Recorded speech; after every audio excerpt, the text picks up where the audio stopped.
Hey guys, welcome back to Six Side Calcio. Today, it's a very special episode, as you guys probably all know from the league. This episode, we're not going to be talking about the recap of Serie A. We'll be talking about the Super League and the news around it. And it's my pleasure to announce a very special guest. He joins us from RapzVille. So any NBA lovers out there, follow RapzVille. They cover NBA content throughout the GTA. So it's an amazing podcast, amazing, brand. And not only does he like basketball, but he is a Barcelona supporter. And as you all know, they're a team in the Super League, so we brought him on to give us his opinions on the Super League in general. Yeah, thank you, Francia, for getting me on. I've watched the podcast, boys, and it's been great to be on it. Definitely. Thank you for coming on. Obviously there's been a lot of speculation and reports regarding the Super League that's been announced. I believe it was Sunday night or Monday, one of the two. I'm pretty sure Sunday night. And there's been a lot of chaos, a lot of outbreaks, fans protesting, mostly in England I've been seeing, because they've been having matches throughout this whole process. But just to start off here, I was going to break down the competition quickly and say, just get more info about what's going on. There are 12 founding teams. Obviously there's reports that some are dropping out at the moment, but when it did begin, there's 12 founding teams: Real Madrid, Barcelona, Atletico, Juve, AC Milan, Inter, and there's also Premier League teams like United, City, Chelsea, Tottenham, Arsenal, and Liverpool. And they're said that they want 20 teams involved in it, and 5 which will rotate in and out every season, kind of like a relegation format they're thinking of putting in. And it's just a big money move. At the end of the day, let's be honest here. I've been reading reports that 3.5 billion will be handed to those clubs involved, which is insane. I don't know where they're getting this money from, but that's just insane. And obviously, other clubs around the world, they want these clubs kicked out because they're already rich, the ones that are involved. And if you're going to give them 3.5 billion to work with extra, plus potential winnings from the competition, they can't be involved in the same league, because then it would just be too much of a difference in financial superiority. So just want to hear you guys' opinion quick before we get into it. This morning, from Serie A clubs wise, Roma came out and released a statement saying that they will not be involved in the Super League, which I'm proud to see as a supporter of the club. I really didn't want to be involved from the beginning. And around Europe, we've been seeing reports from Sky Sports and some other sources that aren't too reliable, so I'd like to wait before confirming it. But very recent, as we're going on, news is changing. So by the time this podcast drops, something might have changed as well. But we're seeing reports, seems like City, Chelsea, Atletico, Liverpool, they're saying that they may have dropped out. I don't know much about it yet. I still want to wait and let this news settle in and people debunk it that know more than us. But as of right now, it seems like it's falling apart. Florentino Perez came out last night with a big interview, very obnoxious, took shots at many clubs and UEFA specifically. So that relationship will not be repaired. There's no way. The things he was saying was absurd, and I just can't see them repairing the relationship. But we'll start off with our guest here, Adam. What do you think about the whole situation, how it's been coming about? Well, the president who is really running the league, Perez, I didn't think that he's for sure the best option to be running this league coming up here. And since I was a Barca fan, I've seen the guy make some evil moves down the stretch in the past seasons with cheating, refereeing, paying, a lot of strange things happening with Perez there. And I don't think it was the right move by him to just come out of the ordinary. And we have heard reports, though, that he has been planning it for a while. I think since 2018-19, he's kind of had this in mind, and he kind of told all the other presidents. And I don't think it's a really good idea. It doesn't benefit Barca. It's literally a money move. All the fans that we've been talking to and we see online don't want it. So I don't understand why it is happening right now. But I honestly don't think it's going to go through, since all the fans are the most important thing in football, and it's always fans over money, in my opinion. Yeah, no, I agree. It's just a money move. This shouldn't be the case when it comes to football, because football shouldn't be all about money. It should be about how we develop players, how the players play for the fans, play for the city, play for the badge. Just all about winning. And again, this is just a big money move. And just as Adam was talking, sources came out saying that Manchester United, who one of them, I think the owner or the president was like the co-founder or something of the league. So United are leaving the Super League as well. And so it seems like this league might not even happen. So that's very good for all the fans who didn't want it, which is I think 90% I can say. And I feel like this is going to be very good for soccer, not having the Super League. In my case, I'm going to call it the Money League because it seems like all the big clubs with the most money are joining it, are in it actually. And I feel like with this league not coming, I feel like soccer will be a better place. And it was just sad to see how all the history that we had behind soccer just kind of getting destroyed for the last 48 hours because of this Super League, if you want to quote it that. I don't think clubs like Liverpool, City, United, Barcelona, Juve, Inter, all the clubs involved should have been in it. If they want to dominate in Europe, then just win Champions League. That's why they made Champions League, because the best team in Europe wins it at the end of the year. And instead of having that being the most prestigious, Perez is trying to make the Super League the most prestigious. And it looks like he's about to fail at doing that. So good on the clubs for coming to the senses and backing out before it got ugly. Yeah, well said. Just like Adam and Danny said, this is all for the money, not for the fans. The players, the coaches, they don't even want the Super League. The whole point of the Super League is to get big games, but those big games don't become big games when you play them week in and week out. It kills the illusion of a big game, the attractiveness. So, I mean, I think the whole idea of it isn't the best.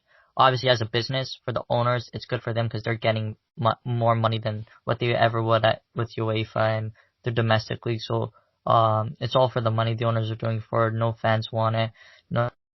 No players want it. No coaches want it. It's a shame that Perez has been manipulating all these owners into joining the Super League and killing relationships. I mean, like Enzo said earlier, the relationship between Sefrin and Agnelli, it's gone. He had to step down from his role, and as we're recording the podcast, teams are dropping out left, right, and center. So, I mean, hopefully we don't see the Super League happen, but at the end of the day, the damage is already done. The teams and owners, their true colors have come out, their values have come out, and now they will never be viewed in the public eye the same. So that just it's something we have to work with now. But I'm glad it's getting disbanded so far. But hopefully it continues, and we value the fans' opinions more than what the owners are saying. Yeah, well said. Clearly it's all about money. If you listen to his interview, and for those of you who didn't get a chance to listen to Perez speak about it last night, it was just about money. That was a recurring theme in every single question he responded to. It was money, money, money, money, money. It's all about pay. And at the end of the day, that's not what football's about. That's not what the culture's about. It's not about anything about the sport's about. It's about the fans. It's about creating moments. It's about these stories, like these underdog stories we've been seeing. Roma, obviously in 2018, you had Ajax this season in the semifinals. All these underdog stories that you see won't happen in that Super League. It's just about money. Yeah, like Leicester winning. Like Leicester winning the Prem, exactly. It's another good example. There's so many underdog stories that are going to be gone from the creation of the Super League.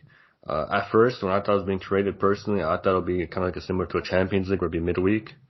And that's what I thought it would be. But I guess not. It's its own league, and those teams are involved want to stay in the domestic league as well. But if the league is to happen, which right now it's breaking down as we speak, but if it were to happen, or if it does happen, they shouldn't be allowed in the domestic league. It's financially, they already can't compete against teams right now. Imagine after this, 3.5 billion added to their accounts. It's just unrealistic, and hopefully this whole thing breaks down and football goes back to normal. It's been a stressful last couple of days. It's, for example, I'm sure like Adam, he's a Barca fan, or Che, a Juve fan. You've seen your clubs your entire lives, and seen these moments they've created, and for all of that just to be gone, because if the Super League is created, those trophies are gone. They're being taken away by UEFA. All those moments just gone, and it was all kind of like a waste of time at the end, all for money. So It's an emotional topic to speak on. Obviously, Adam and Ferche, you guys are probably more emotionally involved because your clubs are included in it. But Adam, just emotionally, how are you feeling after you heard the news and all that? It's pretty sad as a football fan to see that happen, but also in terms of just the players playing for their country. I think that's the biggest part. They wouldn't be able to play for their country, and as a little kid, a lot of the players talk about growing up and then wanting to put on their nation shirt as a little kid and that being their dream. And now they can't even continue doing that because they're in a league that doesn't allow that, and there's a lot of restrictions between the UEFA. And it's not even UEFA's fault at this point. I honestly feel it's literally Perez and making this surprise tournament. And I don't understand just why it's a thing. It makes no sense. And I don't think it's going to come through because there's so many complications in it that it's going to restrict everything from coming through.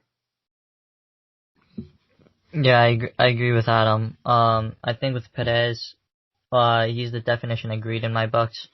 He wants things he can't have, and when you have so much and you keep wanting more, like Madrid have 13 Champions League, Perez is striving for more, and he can't do that because he doesn't know how to spend money. He just spends on marketable players, but doesn't get enough revenue back. So that's why Madrid are not bankrupt, but they're in a lot of debt. And I guess that's why Perez tried to branch off into the Super League so he could have more money for Madrid to sign players like Mbappe and Haaland that he's interested for that he'll never be able to afford in these coming years because of his previous spending habits. I mean, for me personally as a Juve fan, it's sad to see Agnelli get roped into this. Obviously, I watched a documentary when it first came out, the Black and White story, great documentary. And ever since I watched that documentary, I've always had a soft spot for Agnelli. The fact to take on Juventus at such a very young age isn't easy, and it's sad to see that ever since he's joined, he's surrounded himself with people that are trying to take advantage of him instead of trying to help him. And you could see that because the minute Perez introduced this, Agnelli was on board. He's one of the reasons the Super League's happening. I'm not saying it's all Perez. Agnelli's partially to blame. And I think that's mainly because he's so young in the business. He's still only like 43, 44. He's extremely young to be an owner. So when someone like Perez, who's very experienced, talks to him about this idea, he's very much open to any idea, and it kind of hurts his brand. And now his relationship with Sefrin, there's reports that he's the godfather of Sefrin's daughter, and it's going to be sad to see that relationship break down, obviously, with Juventus and UEFA. So it's just sad to see, and as of right now, Juventus is still in the Super League if it continues. So hopefully, we pull out. Hopefully, we have morals. Hopefully, we release a statement or something just to give the fans some clarity of what's going on here. Yeah, and I have one more just interesting take. I think also the Spanish teams have been really hit hard with the COVID-19 outbreak and their financial situation. Obviously, Barca has been in a financial problem for a long time. And I think since Barca, Madrid, and Atletico are in such an economic debt, they kind of want to do this just to bring their funds back up. And to say the debt, yeah. Exactly, and that's a selfish move by Perez, and that's why he should be punished for this. Yeah, definitely. A lot of teams have been going through tough times with financially in the last season since COVID hit. And Perez, selfishly, he's created this whole thing, not only for Madrid, not only for him, but for these top clubs to make the rich richer. And that's kind of the problem in our world now, not just football, it's our world as a whole. The rich keep getting richer. And in football, that seems to be happening. And you can't feel bad for the clubs that are involved. Like, these clubs involved are just as bad as Perez for including themselves in this whole thing. And I'm sure UEFA will have some kind of punishment for the clubs that did agree to join. So it's not over yet. There's a lot of things that gotta happen. It's a war. I don't know where this came from. I just watched, what match was it? I think it was Napoli-Inter.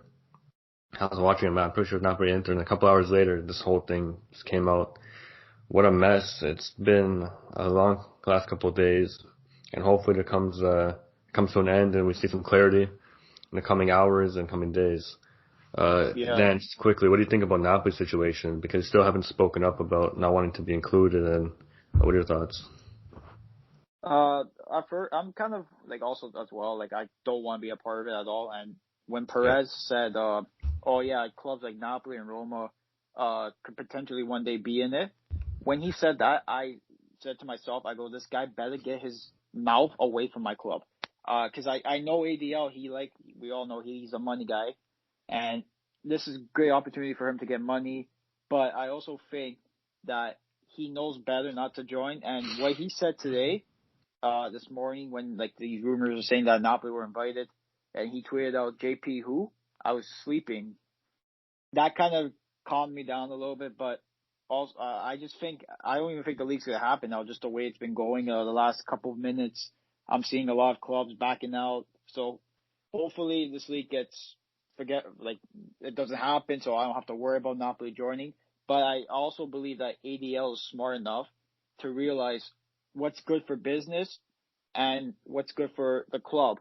And joining this, I don't think it'll be good for the club because a lot of fans will be pissed off that he's joining, because this is going against what Napoli is. Napoli are not a club that we have the most money.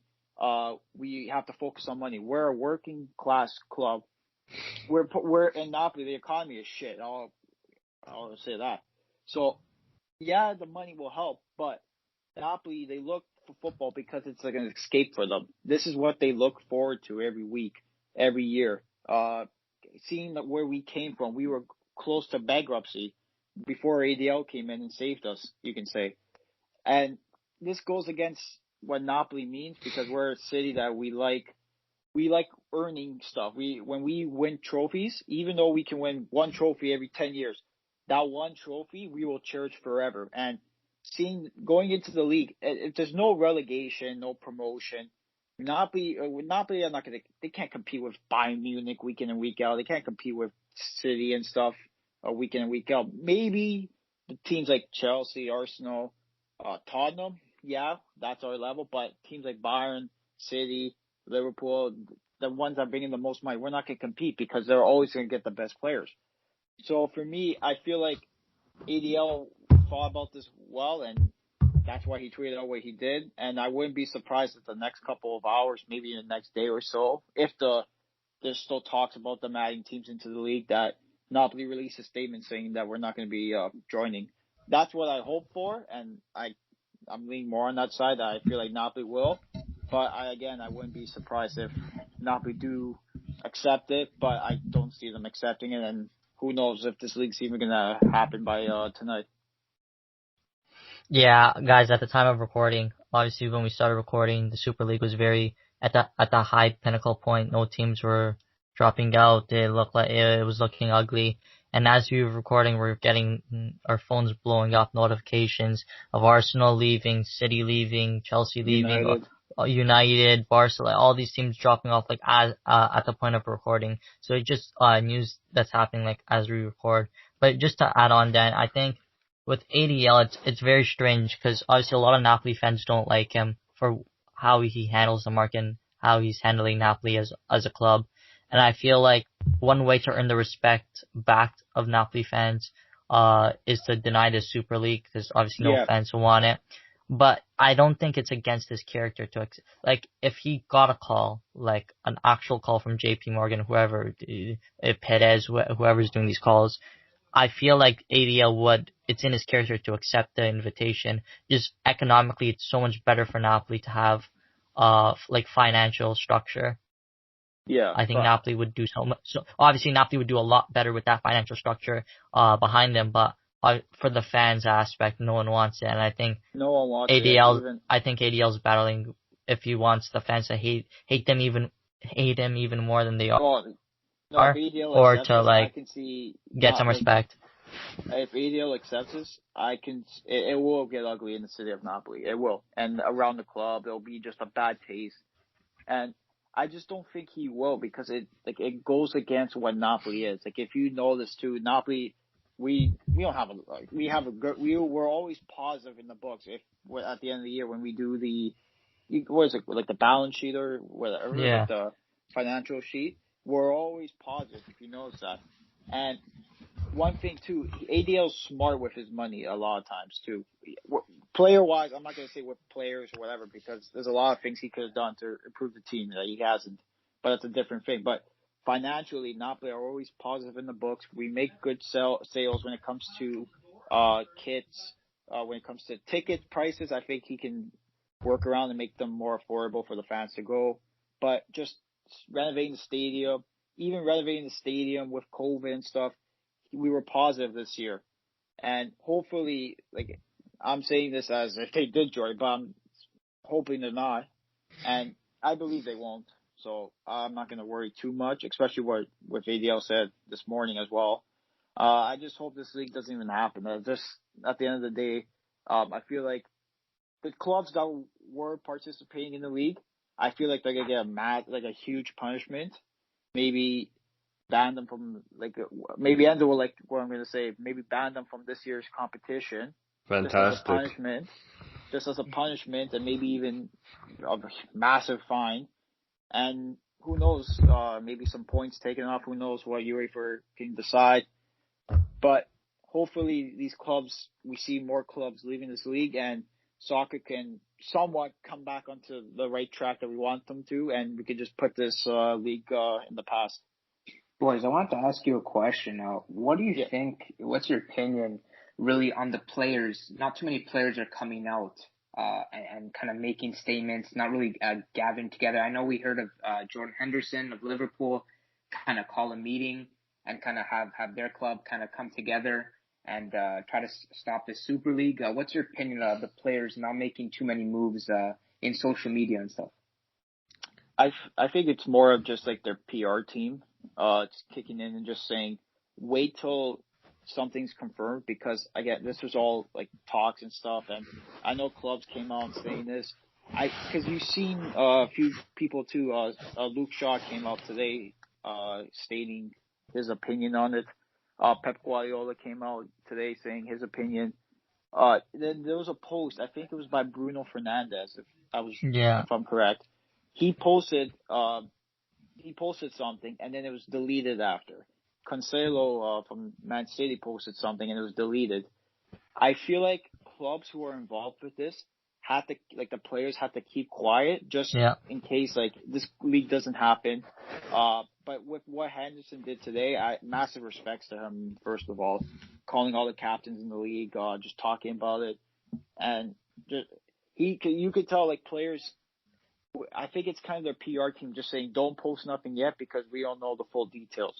Because, again, Perez was talking yesterday, and what he was saying, I could tell a few clubs were lied to. You could tell the way a few clubs saw it, they were lied to. And exactly, the way he was talking too, it seemed like he just was talking about money, and him saving football. And not all the organizations are going to try to save football. It was just him saving it, not City, not Chelsea, or Barca, Juve, Inter, whatever.